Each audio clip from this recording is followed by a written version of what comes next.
Hola, muy buenos días a todos. Primero que nada, les agradecemos su puntualidad a este webinar, que vamos a tener el día de hoy una plática muy interesante sobre el derecho del tanto y sobre el lavado de dinero. Viene con nosotros el notario Felipe Carrasco, ya nos había acompañado, de hecho nos había pedido mucho otro webinar con él. Afortunadamente pudimos encontrarlo en su agenda súper apretada. La verdad es que sus ponencias siempre nos dejan con buen sabor de boca. Y bueno, los dejo con el notario. Muchísimas gracias, notario, nuevamente por darnos la oportunidad. No, hombre, muchísimas gracias por la invitación, un gusto estar con ustedes.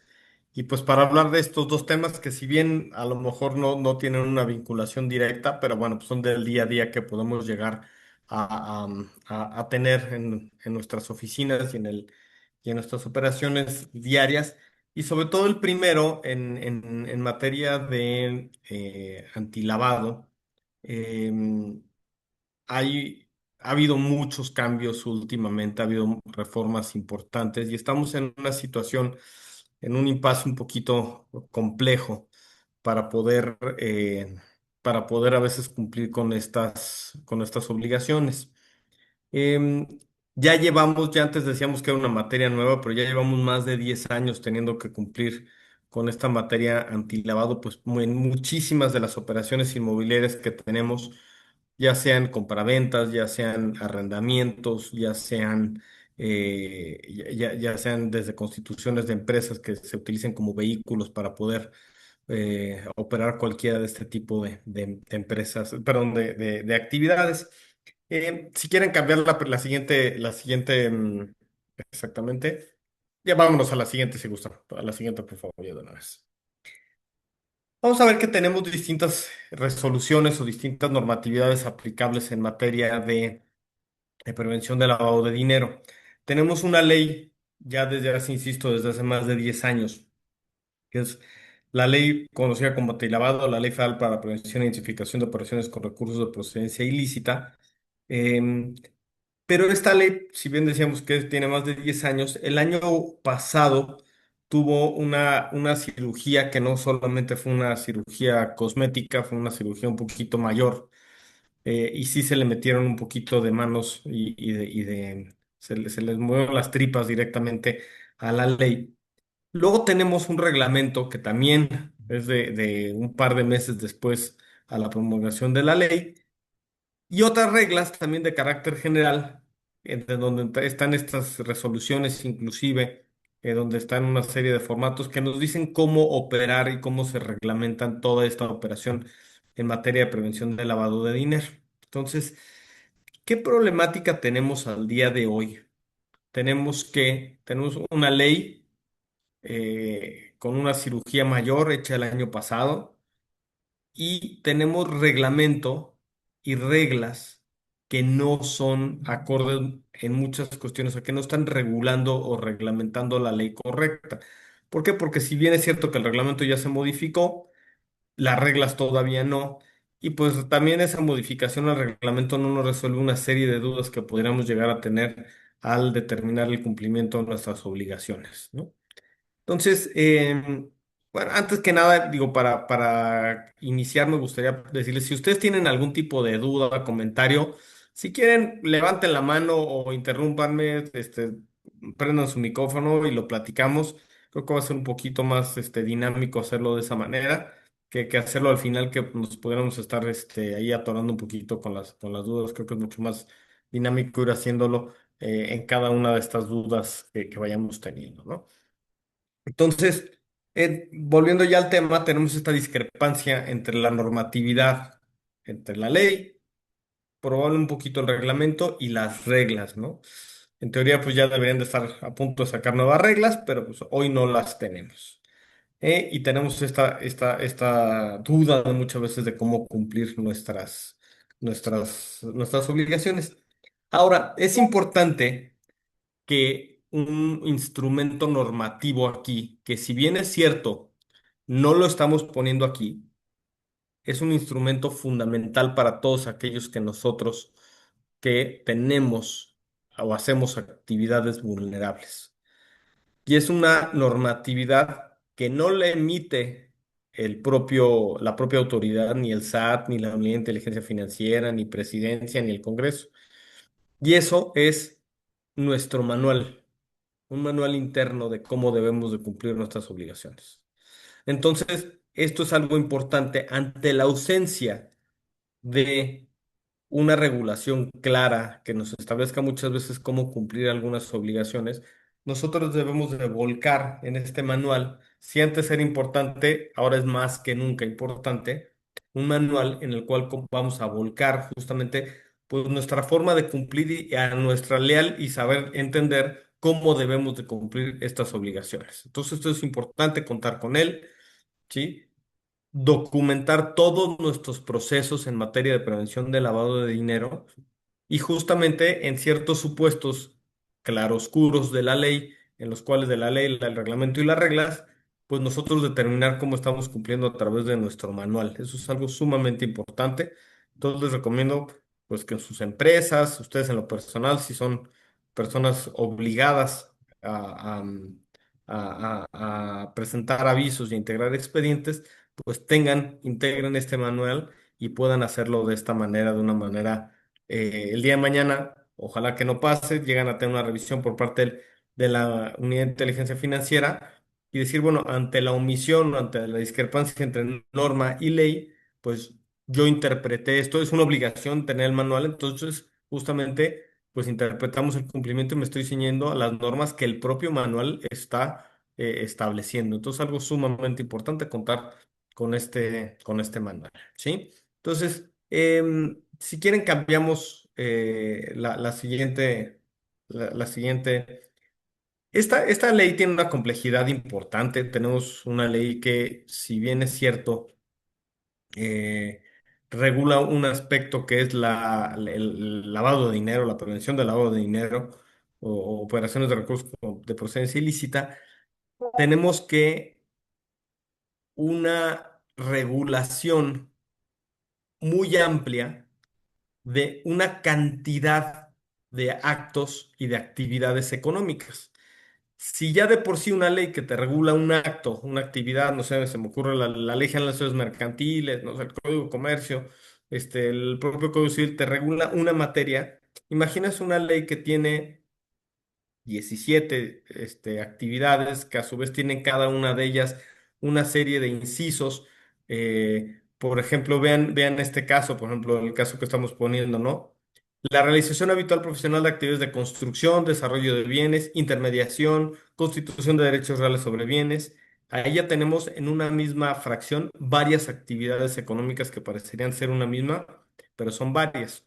Entonces ya de entrada pues tenemos una complejidad de una ley que regula un sinfín de números.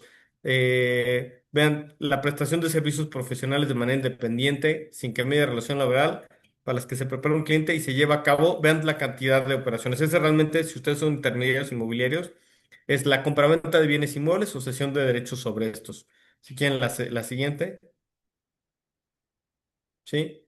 Luego viene ya en materia de prestación de servicios de fe pública, e igual tenemos una cantidad de actividades en las que vamos a tener, de escrituras en los que vamos a tener que intervenir, en los que van a ser actividades vulnerables. Entonces, esto hace una ley sumamente compleja y obviamente operarla y regular todos estos supuestos son sumamente complicados. Entonces, pero ya más o menos nos habíamos aclimatado un poquito a todas estas obligaciones que teníamos y con la regulación del año pasado, ahorita les voy a explicar las regulaciones que ya entraron en vigor. Hay unas que no han entrado, pero vamos a revisar las que ya han entrado en vigor, que son principalmente, y el cambio sustancial en esto es el concepto de beneficiario controlador, ¿sí? Si me hace favor de cambiar la siguiente.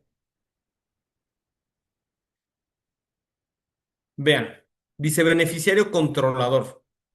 Dice a la persona física o grupo de personas físicas. Eso que excluye que de cualquier forma el beneficiario controlador nunca va a poder ser una persona moral. Nunca. Siempre va a tener que ser una persona física. Entonces esto ya lo determina. Yo siempre había pensado que no podía ser una persona moral, pero esto ya es claro, ¿no? Ya tenemos que tener a una persona física a la que tenemos que llegar. Y te dice, es la que directa o por medio de alguna persona, cliente o usuario obtiene en última instancia el beneficio de goce, uso o disfrute o aprovechación de un bien mediante la realización de un acto justamente que sean, este, que obtengan justamente este beneficio, ¿no? Entonces, eso pues realmente está muy fácil.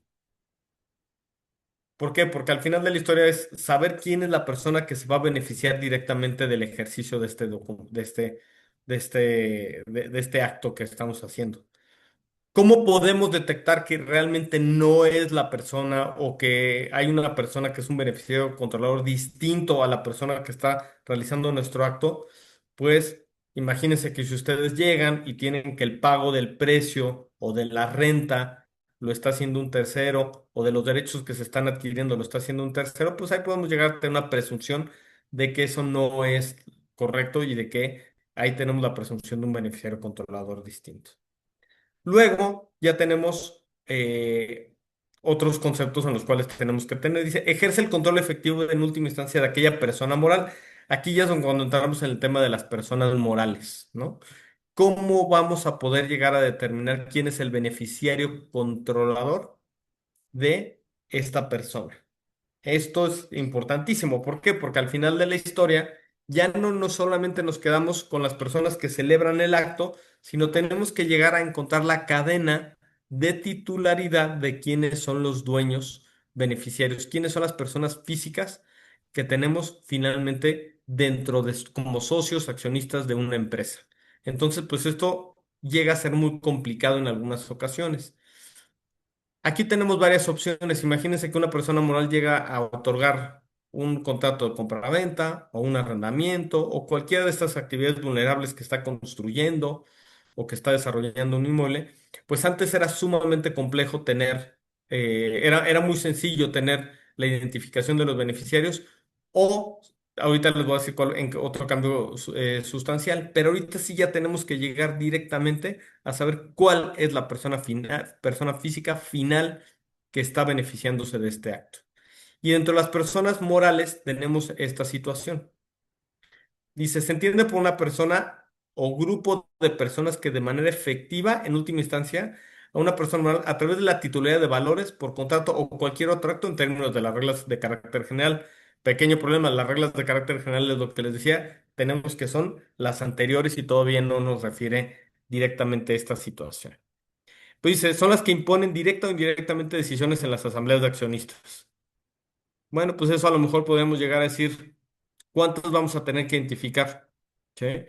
¿Qué carácter, qué porcentaje de capital vamos a poder tener que identificar? Y eso nos lo resuelve en la siguiente. Te dice, mantener la titularidad de los derechos que permitan directa o indirectamente ejercer el voto respecto del más del 25% del capital social. Si ven, el primero es un control corporativo. Ujú. El siguiente es un control de qué tipo? Económico meramente, ¿no? El voto por lo que respecta al control económico de la sociedad. Ujú. Tenemos que tener el más del 25% para poder ser considerado como beneficiario controlador. Entonces, automáticamente vamos a tener que identificar a aquellos que tengan el más del 25% de voto en una empresa, automáticamente. Y luego, ¿qué pasa? Dice, dirigir directo o indirectamente la administración, la estrategia o las principales políticas de la misma. ¿Sí? ¿Qué se referirá a eso? ¿Quién podrá llegar a tener esto? Y la gran pregunta que nosotros nos hacemos es, ¿el de arriba excluye al de abajo? Si ya encontramos al primero, ¿ya con eso ya lo hicimos? ¿O vamos a tener que ir excluyendo a cada uno? No tenemos respuesta, desgraciadamente, porque las reglas y el reglamento no nos lo han especificado. Entonces es una de las cuestiones más complicadas que vamos a tener que tener, ¿no? Muchas veces, imagínense que tenemos una sociedad en la que el capital está tan pulverizado que no les permite llegar. Tenemos una empresa que es pública, una persona que hay 40 accionistas, pues no vamos a poder determinar quiénes son los que van a controlar efectivamente a la sociedad y ahí probablemente nos tengamos que ir a quien dirige directo inmediatamente la administración, pues que puede llegarse el administrador único, el consejo de administración. Entonces, eso es algo muy importante llegarlo a determinar. Aquí la recomendación es establecer todos estos lineamientos, todos estos tipos de procedimientos en el manual interno que debemos de tener. Si lo equiparamos en materia de beneficiario controlado en materia fiscal, los conceptos sí son excluyentes. Vamos a tener que ir yendo. Si se agota uno, ya con eso terminamos y ya no tenemos que ir recurriendo a todos. Aquí en materia de lavado de dinero no lo sabemos. Podríamos pensar que tiene la misma racionalidad, pero no tenemos la certeza de hacerlo así. Entonces, no sé si tengan dudas hasta ahorita. Bueno, em, ¿cuál fue el cambio sustancial en esta materia? Pues teníamos que el tema de que antes una de las obligaciones que teníamos en materia de prevención de lavado de dinero era integrar los expedientes de lavado de dinero y teníamos que preguntar, sí, Roberto, estabas levantando la mano.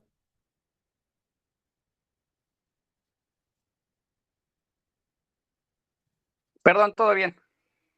¿Ya no? Ah, ok, perfecto, perfecto.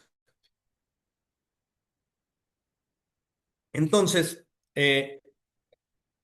antes, con la ley, muchas veces teníamos empresas tan grandes o teníamos empresas muy sofisticadas que las personas que realmente ya terminaron acudiendo a nosotros o celebraron a lo mejor contratos de no tanta, no voy a decir que no sean importantes o no, pero tan relevantes como para que pudieran soltar información de los meros jefes muchas veces o de los miembros del consejo de administración o de los accionistas de la empresa.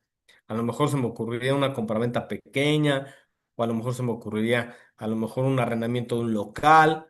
Pues imagínense que termináramos teniendo la información de de las personas más importantes dentro de la empresa.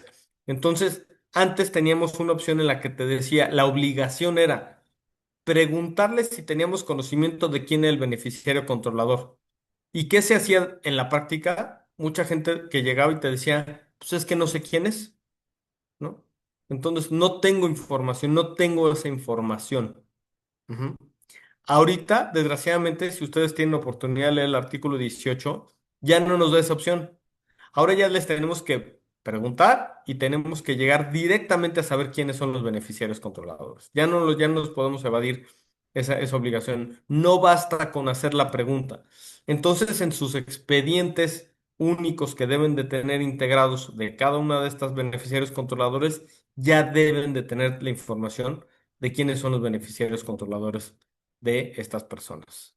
Entonces, ¿qué debemos de tener? Pues debemos de integrar este expediente que se llama el expediente único en materia de prevención de lavado de dinero, en el que vamos a tener que tener una identificación vigente, vamos a tener que tener su RFC, su comprobante de domicilio, su CURP, su teléfono y una serie de datos que, bueno, creo que todo el mundo ya conoce en este expediente único de prevención de lavado de dinero. Entonces, esto hecho mucho más complejo la integración y la elaboración. Hay muchas veces en empresas que te dicen, pues no te lo voy a dar. O sea, a mí me han tocado gente que me dice, no te lo voy a dar, no te lo puedo dar. ¿No?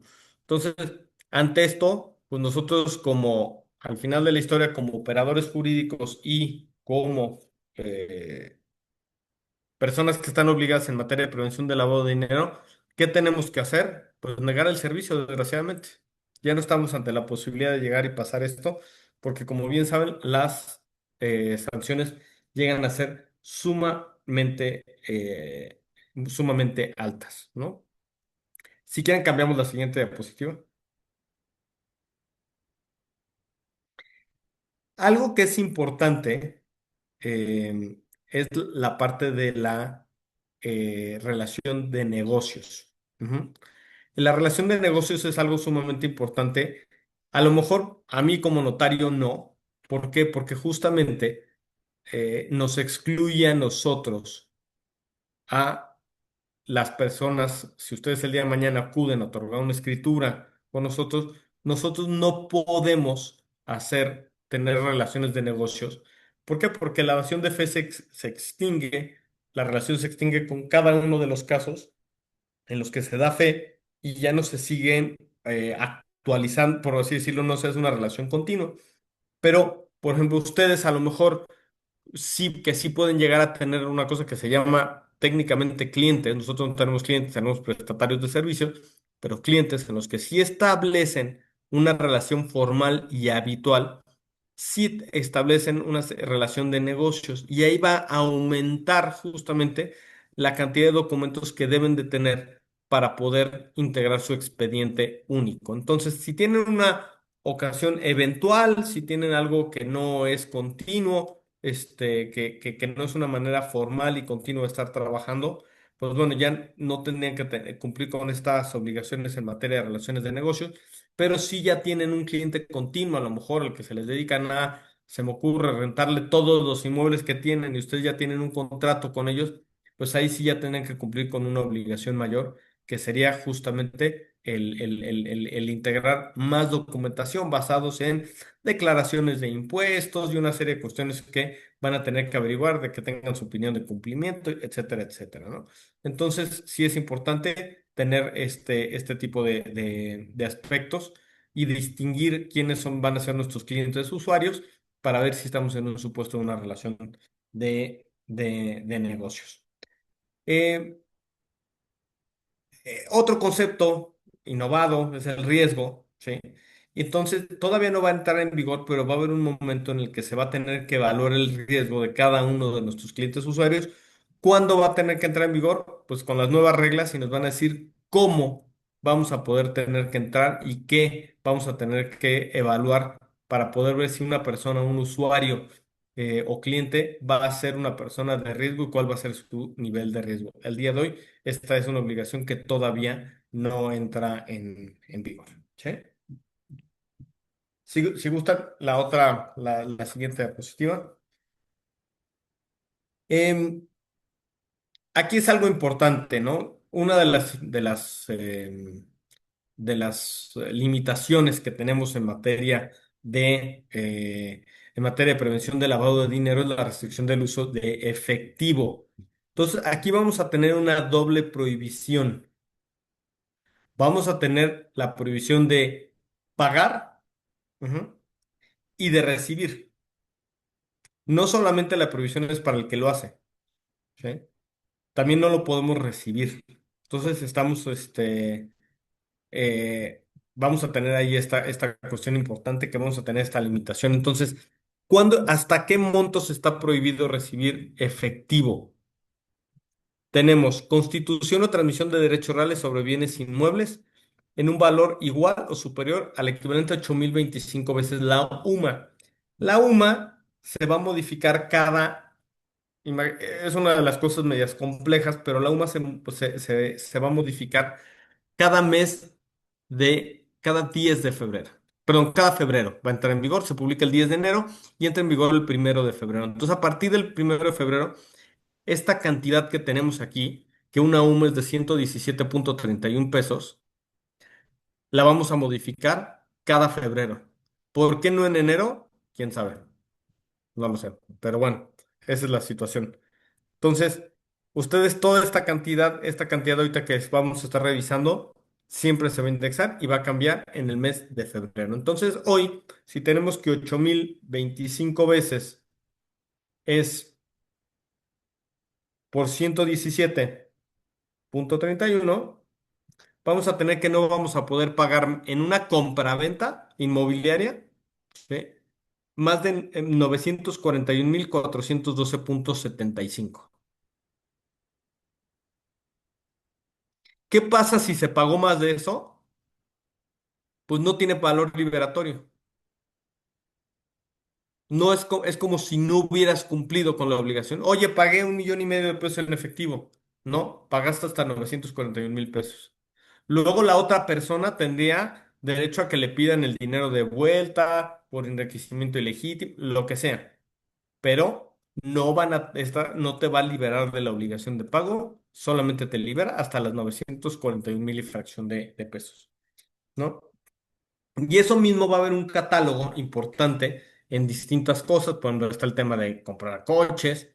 Y aquí eso es algo importante también en el mercado inmobiliario. La fracción séptima dice, constitución de derechos personales de uso o goce de cualquiera de los bienes a que se refieren las fracciones 1 y 2 de este artículo. Pues entonces justamente rentar coches y rentar bienes inmuebles, dice, por un valor superior o equivalente a 3.200 veces el valor diario de la UMA mensuales al día en que se realice el pago. Ujú. Entonces, si hay una renta, yo no voy a poder pagar, vean, 3.210 por 117,31, ¿sí? Una renta de 376,565 pesos con 10 centavos. Ese va a ser el máximo que vamos a poder llegar a pagar en efectivo.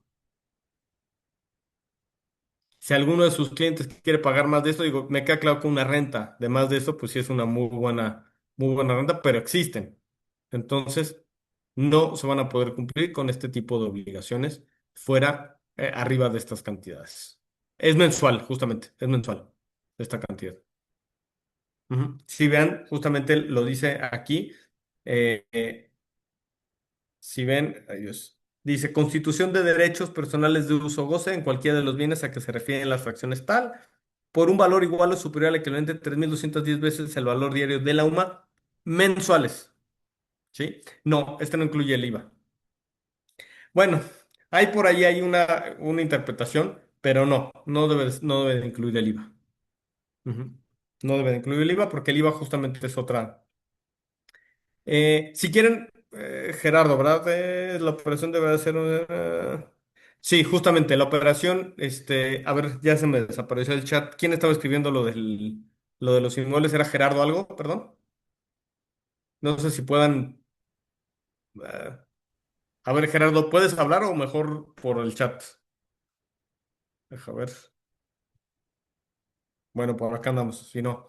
Sí, el monto es 941,476 pesos con 95 centavos. Ese es el monto. ¿Qué va a pasar? Oye, pagué 941,000 pesos en efectivo y el precio es de 2 millones de pesos. Pues la diferencia la pago en una transferencia. Ujú.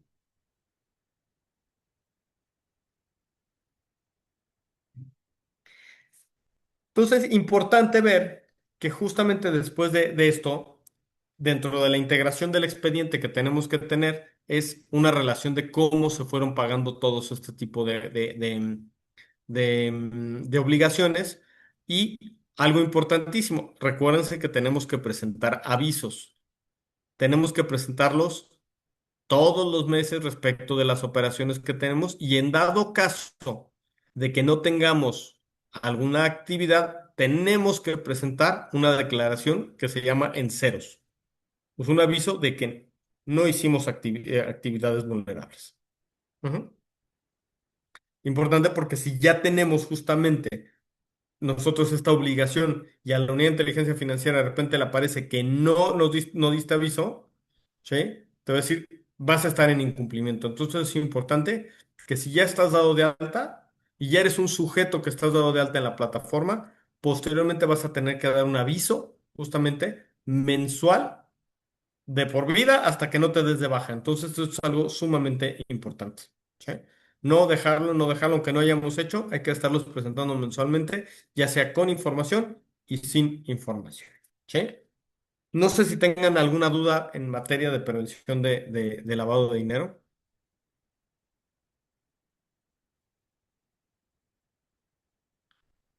Sí, adelante. Hay una mano por ahí, sí Hol- va. Hola, Sí. buenos días.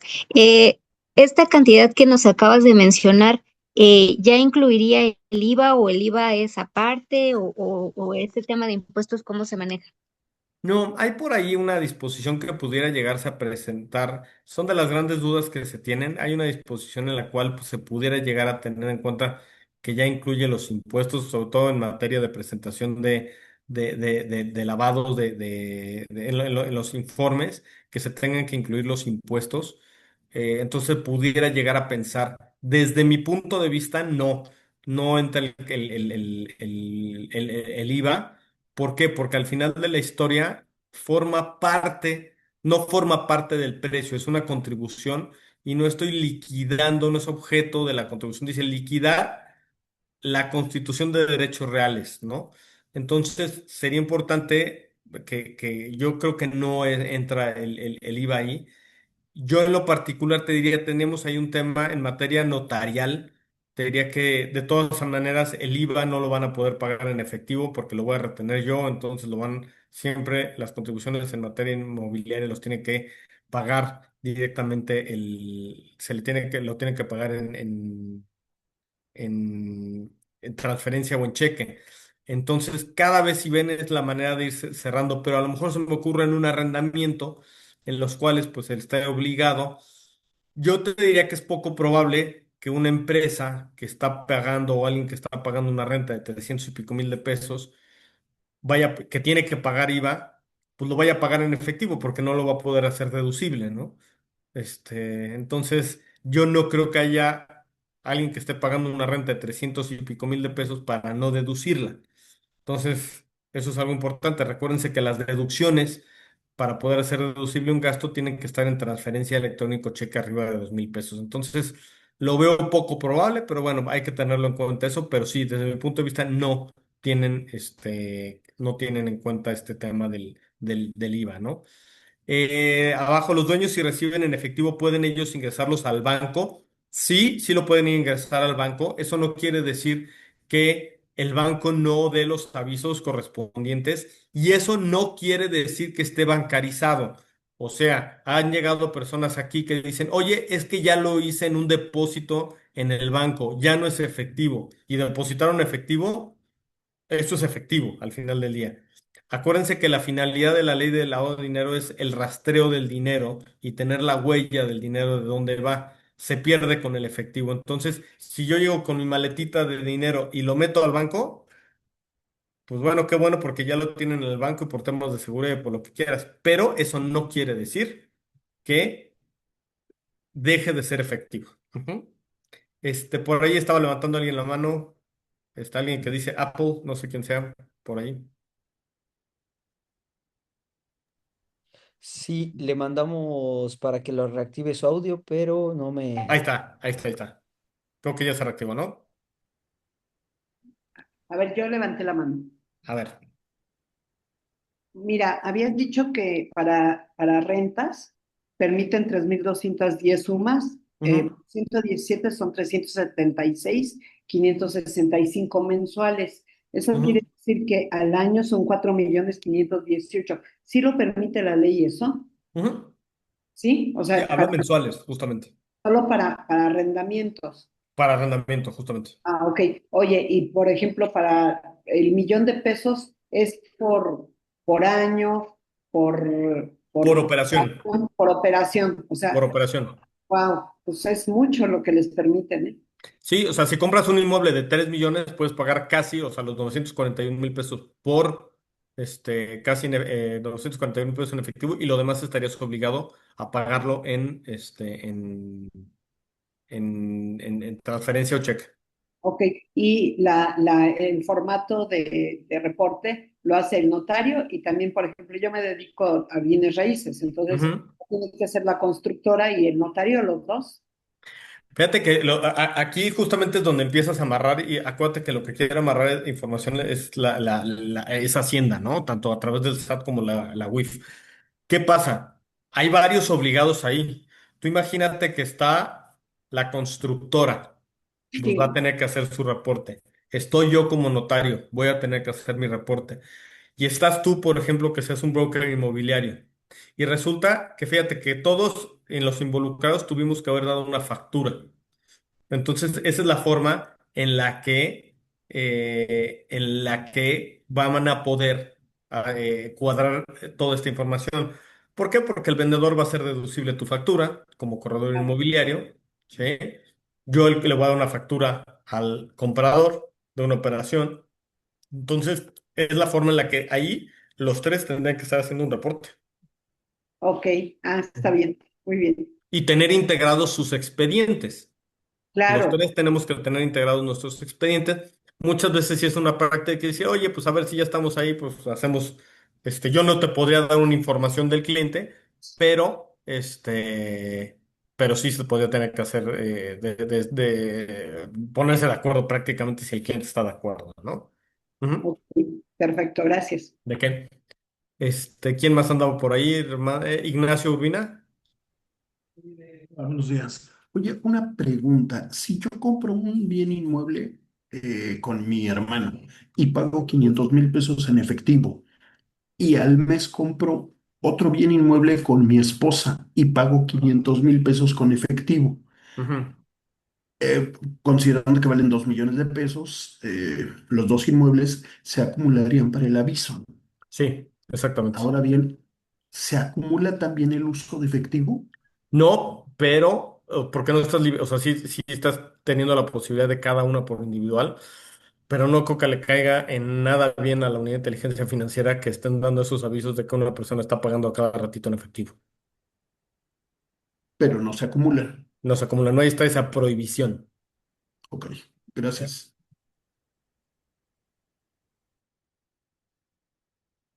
¿Quién más está por ahí? Hola, ¿qué tal? Buenos días. Buenos días. Soy Laura Lira. Yo la verdad, licenciado, este tema de que los asesores inmobiliarios que participamos en la promoción del inmueble estemos obligados a hacer esos reportes a la UIF me parece excesivo porque justo ustedes como notarios y los bancos son o sea, el banco encargado de rastrear el dinero, que no sean depósitos en efectivo, Ujú, ustedes como notarios verifican que los pagos no excedan de 900,000 pesos. La ley dice intermediación. ujú. Entonces, no sé, o sea, me gustaría conocer más que nada su opinión, porque me parece excesivo que la intermediación, cuando no recibimos ni siquiera un peso, ¿no? Para intermediar en cómo se está moviendo el dinero, tengamos que hacer esos reportes. O sea, no sé si digamos, la interpretación que se le dio a la ley en aplicar a los asesores inmobiliarios, sobre todo los que, por ejemplo, en mi caso somos independientes, ¿no? Que no Ujú. manejamos ni una cartera ni movimientos como franquicias grandes, estemos obligados a ello. Mira, te voy a leer textualmente que dice, la relación habitual o profesional de actividades de construcción o desarrollo de bienes inmuebles, Sí, así como de intermediación en la transmisión de la propiedad o constitución de derechos sobre dichos bienes, en los que sí, se involucren operaciones de compra o venta de los bienes, de los propios bienes. sí. Híjole, yo creo que no estás, o sea, entiendo que a lo mejor la exageración, pero yo creo que no hay nada que interpretarle, ¿no? O sea, tienes siempre que diferenciar dos aspectos. Uno va a ser el aspecto de la integración de avisos, perdón, de expedientes, y otra es la elaboración de avisos y dar los avisos. Por ejemplo, te dice, serán objeto de aviso ante la Secretaría cuando el acto o operación de que sea por una cantidad igual o superior a 1,605 veces la UMA. Entonces, tú tienes una operación de 1,605 veces la UMA, tampoco es tanto. 1,605 por 117,31. Debes de tener, espérame,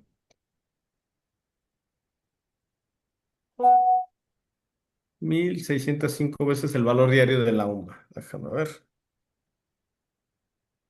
Ah, a ver, 1,605 por 117,31.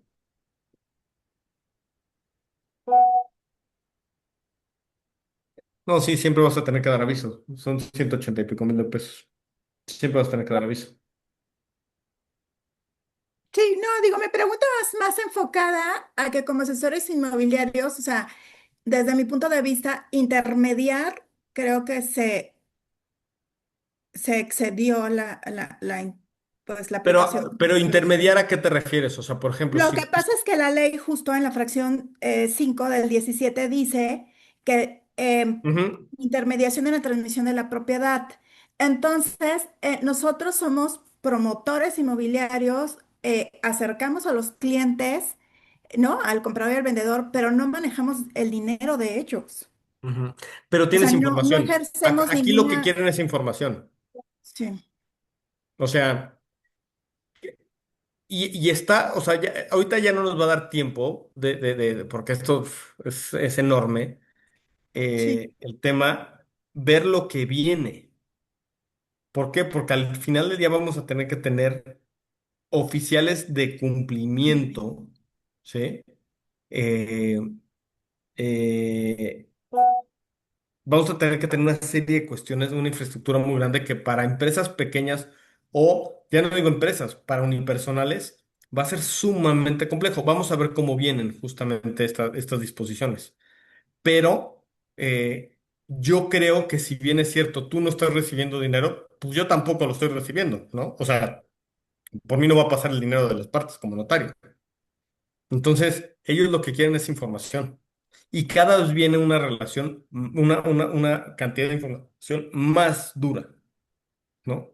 Entonces, sí,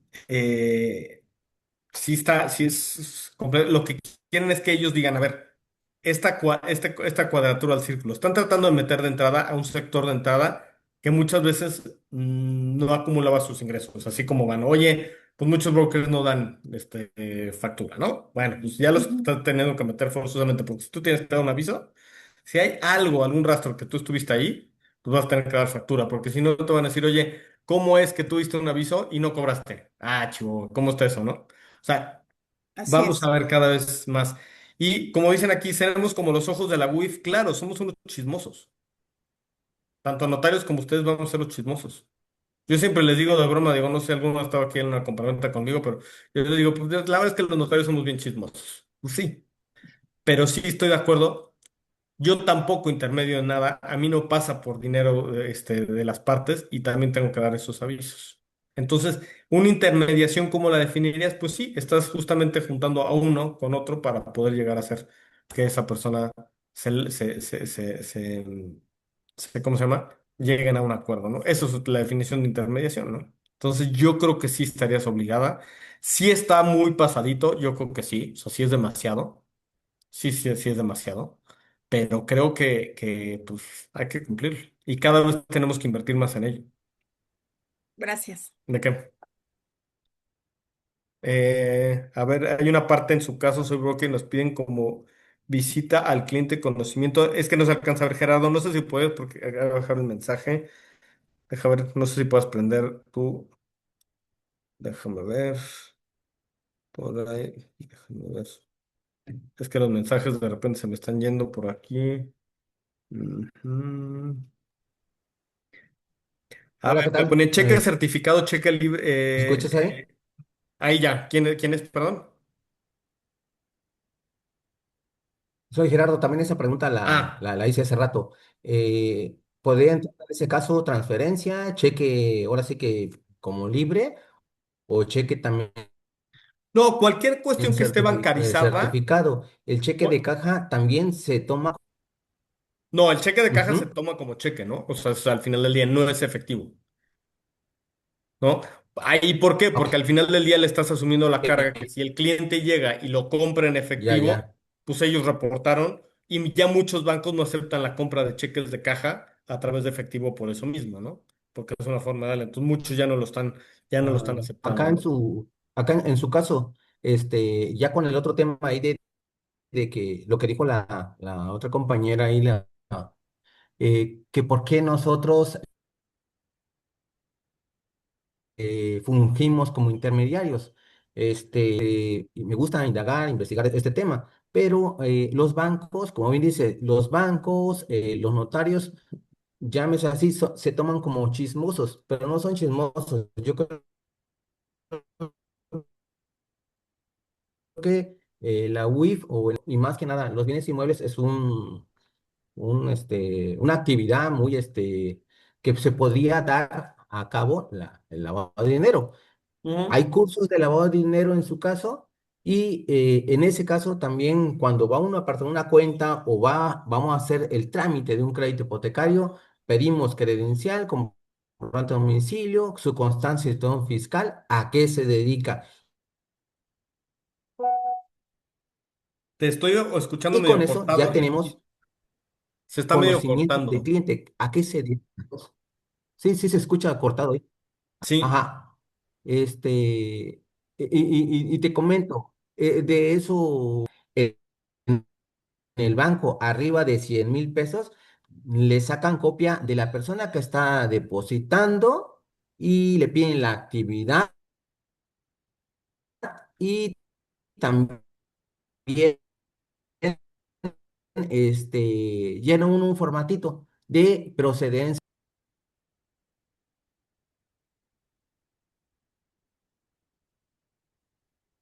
casi no te escuchamos, Gerardo, se está cortando, pero sí, o sea, bueno, lo mismo es parte de la integración de toda la información que nos están pidiendo, justamente, y es lo que quiere justamente la autoridad, ¿no? Tener información y van a tener información que se esté cruzando para poder llegar a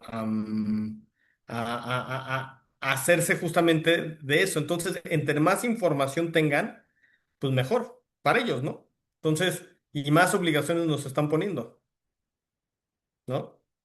Esa es la situación. Tenemos que poner justamente entre más información tengan, para ellos mucho mejor, ¿no? Entonces, y con las sanciones que nos lleguen a imponer y demás, pues eso es todavía, esa es la cuestión. Pues realmente tenemos que invertir no solamente en preparación, sino tenemos que invertir justamente en nuestra integración de nuestras empresas para poder llegar a tener. Denme un segundito, por favor. Perdón, perdón.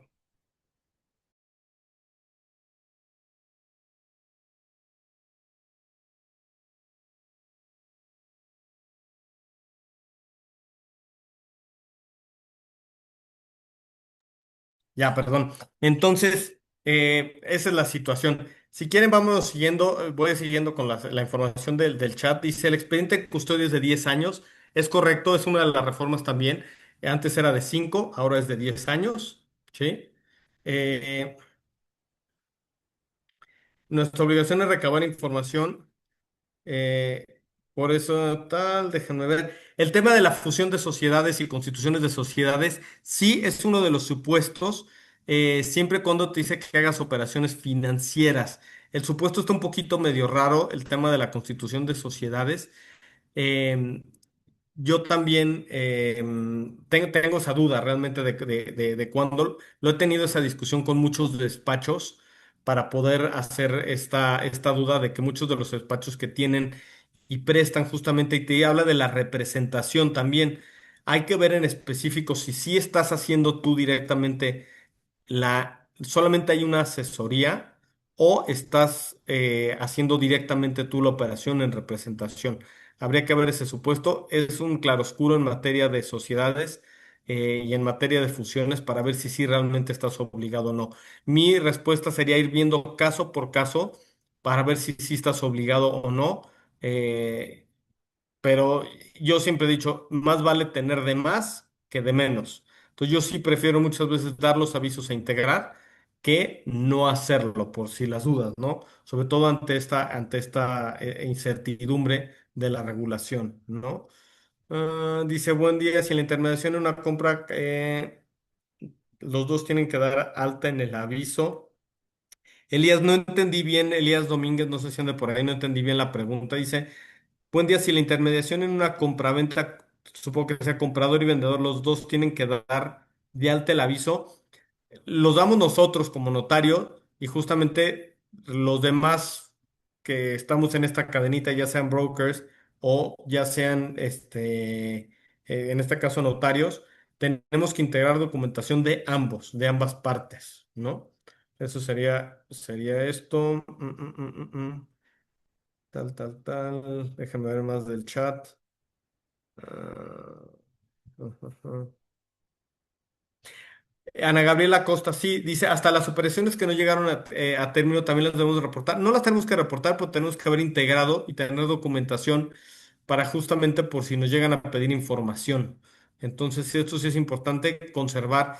Y muchas veces ya es conservar pues correos electrónicos, muchas veces es saber qué y cuáles fueron todos estos motivos para llegar a realizar toda esta información.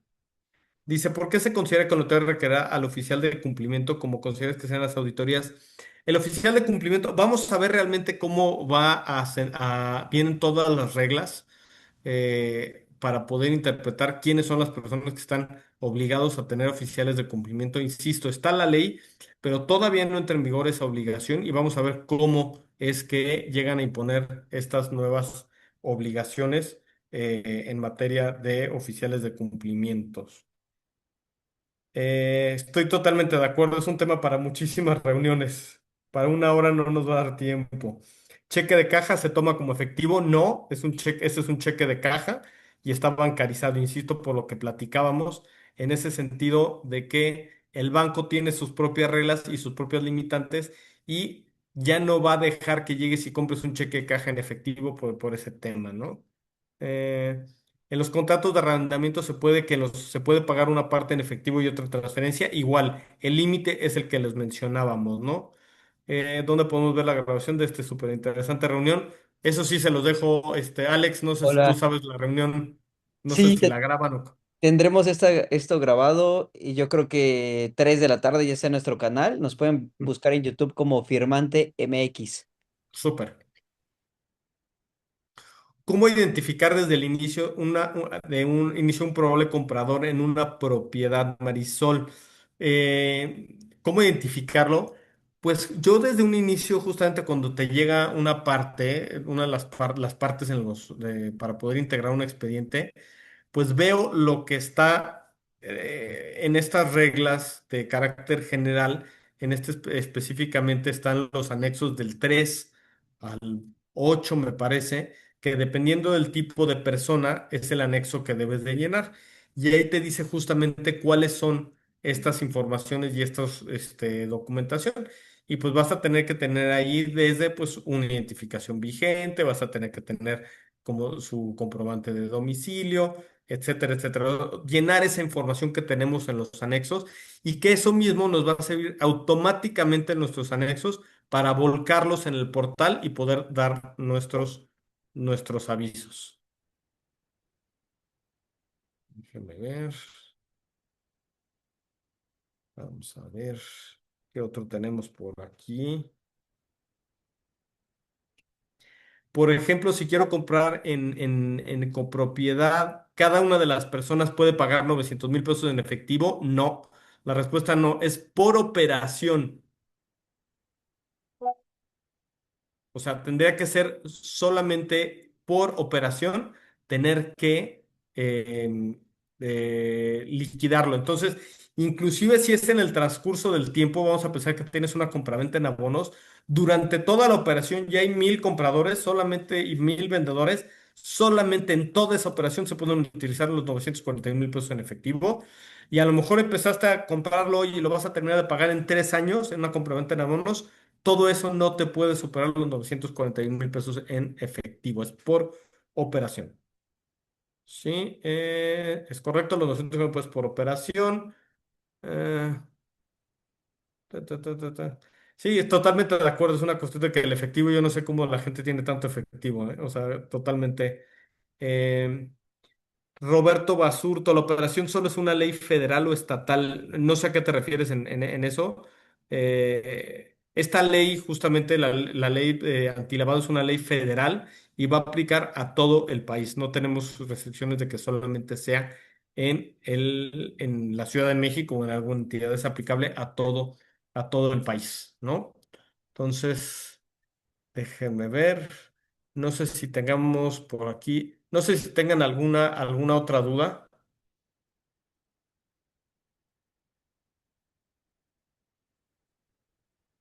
Creo que no, ¿verdad? Este, no sé cómo andamos de tiempo, Alex, no sé si creo que ya no nos va a dar mucho tiempo para tener la segunda parte. No Sí. sé cómo veas.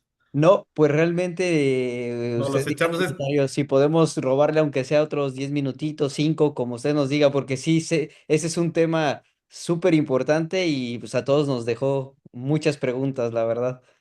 Entonces, ¿quieren que lo demos cortito lo que sigue o lo ponemos para otro día? ¿Qué prefieren y nos extendemos? No sé qué prefieren. Eh, Tú no, tú me dices. nosotros como firmante, abiertos, vamos a ver cómo anda también nuestra audiencia. Sí, veámoslo, yo me quedo, vamos con el tema, otro día, está partida la audiencia, es que sí está muy bueno esto, la verdad. Eh, Pues vamos a seguirle si quieren con el tema. Ahí para Perfecto, platicarles rápidamente. Si quieres, pasamos a la siguiente diapositiva que les traíamos gracias, preparada. Natalia. Usted nos dice también qué tal lo agarramos con su agenda. Vamos a ver, el derecho del tanto que tenemos, digo, son dos temas, como les mencionaba, totalmente separados, pero el derecho del tanto es un derecho que va a tener una, es esta gama de derechos que se llaman preferenciales. ¿Y qué quiere decir? Quiere decir que puedes llegar a ser preferido a un tercero en unas circunstancias similares cuando un inmueble se vaya a enajenar o un bien se vaya a enajenar. En general vamos a poder tener que los derechos preferenciales, hay unos que se llaman que son del tanto y uno que se llama de preferencia. Los más comunes, si gustas, cambiamos la diapositiva. El más común es el de la copropiedad. Oye, ¿qué pasa si hay un inmueble que esté sujeto a copropiedad?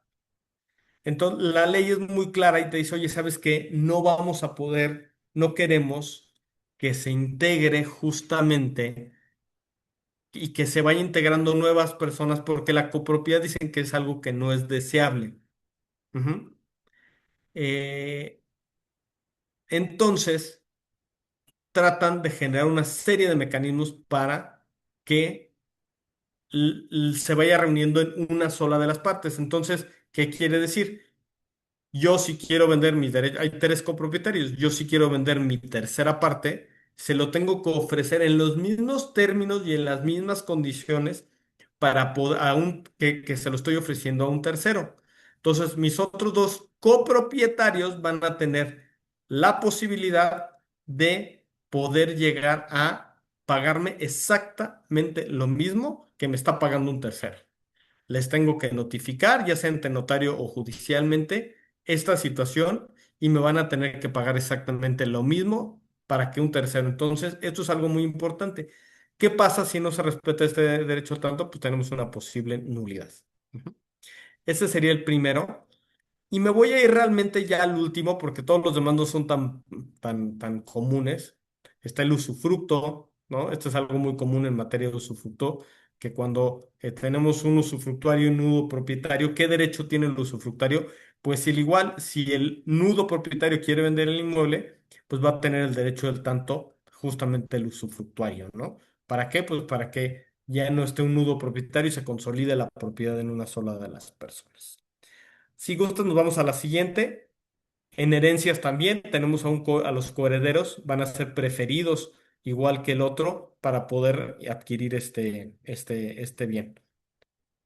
Esta parte de la herencia, ¿no? Imagínense que hay cinco herederos y un heredero dice, yo le quiero ceder mis derechos hereditarios y quiero salirme de la herencia, pues tiene que ofrecérselo a otro de los coherederos o a los otros coherederos para que puedan llegar a adquirir esta participación.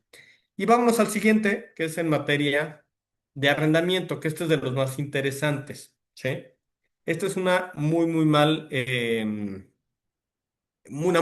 redacción.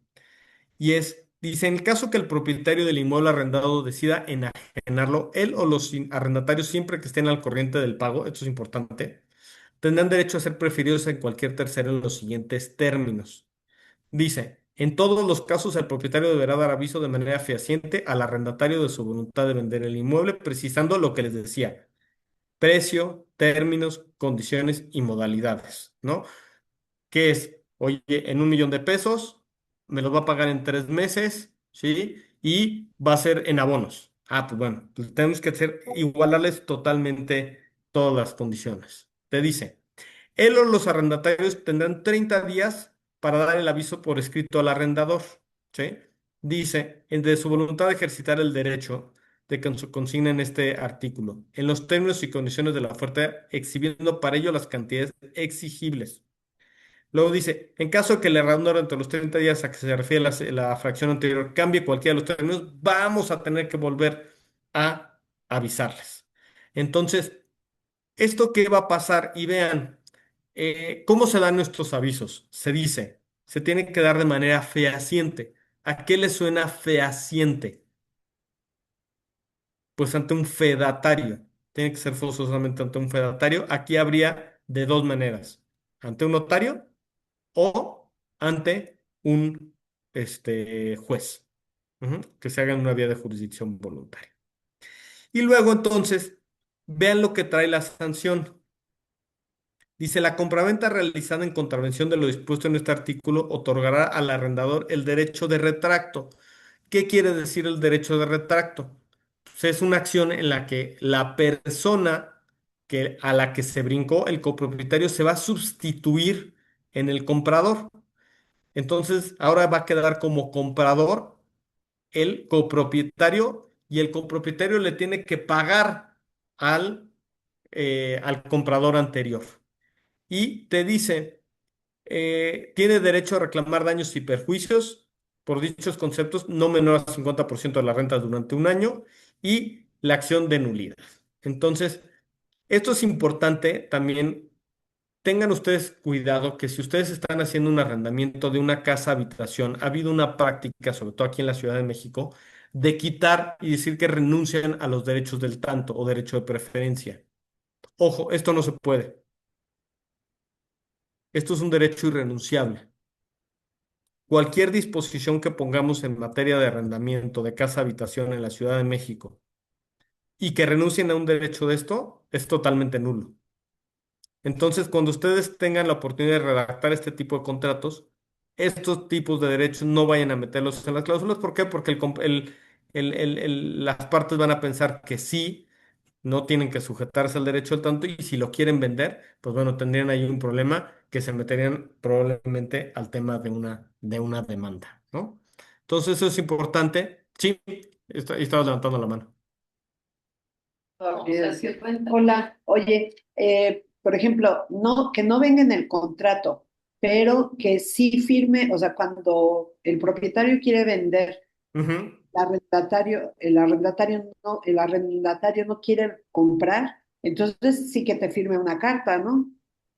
Aunque sea irrenunciable, o sea, él dice, yo no quiero comprar.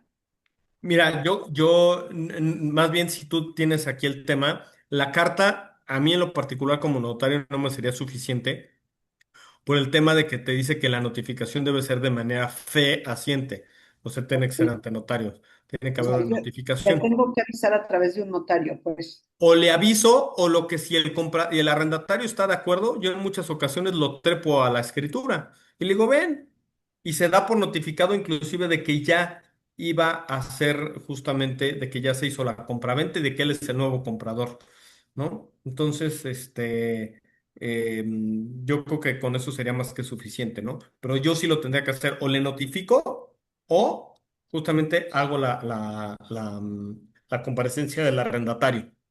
Ok, Por pero la notificación tiene que ser a través del notario. notario o juez. Por ahí vi que alguien que puso que el mediador privado también tiene fe pública. Sí, sí, pero para efectos de la mediación nada más. Solamente tiene fe pública para efectos de la mediación, ¿no? Por ahí decía que cuánto cuesta una notificación. El arancel marca que es por hora que dure la diligencia.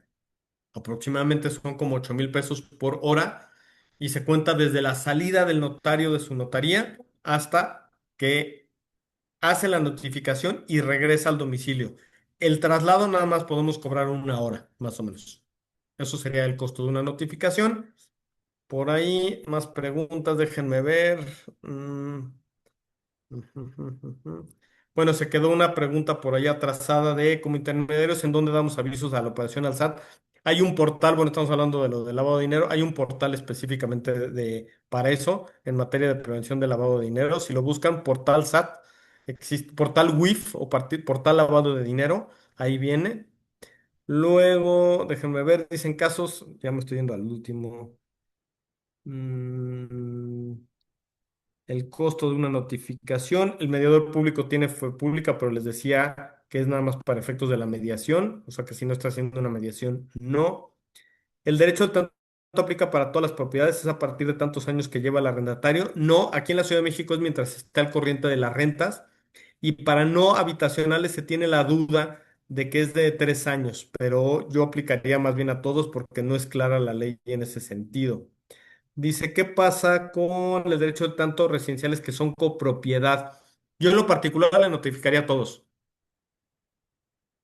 y tiene preferencia el copropietario que el arrendatario, pero se le notifica a todos porque todos tienen ese derecho. O sea, vamos a pensar que esté dado en arrendamiento y hay una copropiedad y el copropietario quiere vender su parte, habría que rentarle, avisarle a todos. Pero primero tiene derecho el copropietario. Dice, en caso de copropiedad en estos edificios donde nunca se constituye el régimen de propiedad, pero cada copropietario tiene físicamente un departamento y por alguna extraña tiene su boleta, fue claro, quieren vender en un tercero y no se sabe si los copropietarios siguen vive. Es un problemón eso, ¿eh? Eso es un problemón, el tema de estos condominios disfrazados que no son condominios.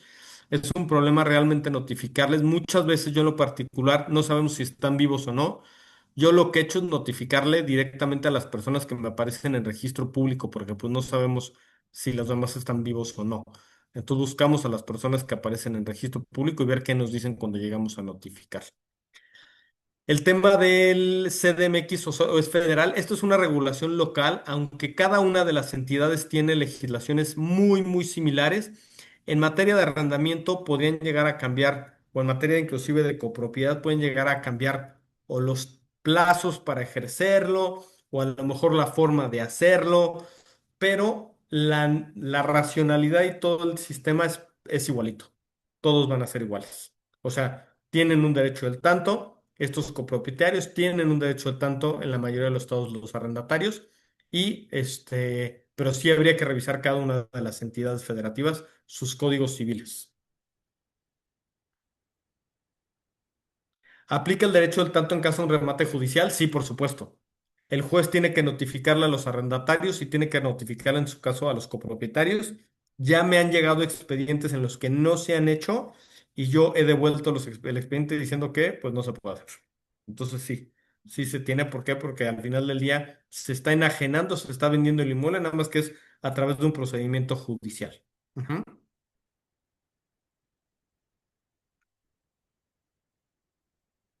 Listo, no sé si tengan alguna otra duda, alguna otra cosa que podamos platicar.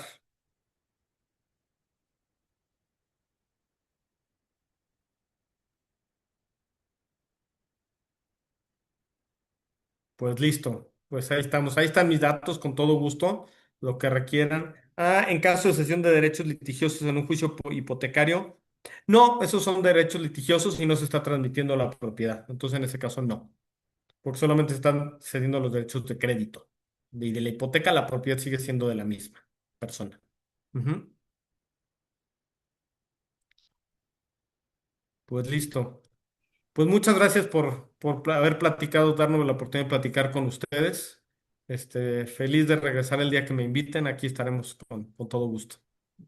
Perfecto, muchísimas gracias, notario. La verdad es que siempre nos deja con muy buenos temas. Aquí ya nos quedamos con muchísimo más que platicar. Seguro nos van a escribir ahí por redes sociales, como lo han hecho siempre que quiere que regrese.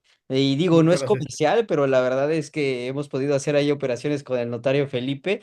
Excelente trabajo que realiza. Entonces, Muchas si gracias. alguien de aquí de la sala requiere algo de sus servicios, como bien dijo, ahí están sus datos directo para que lo puedan contactar. Excelente. Pues un gusto estar con ustedes y muchas gracias por la invitación. Muchas gracias, notario, y gracias a todos por asistir a este webinar. Hasta luego, que estén muy bien.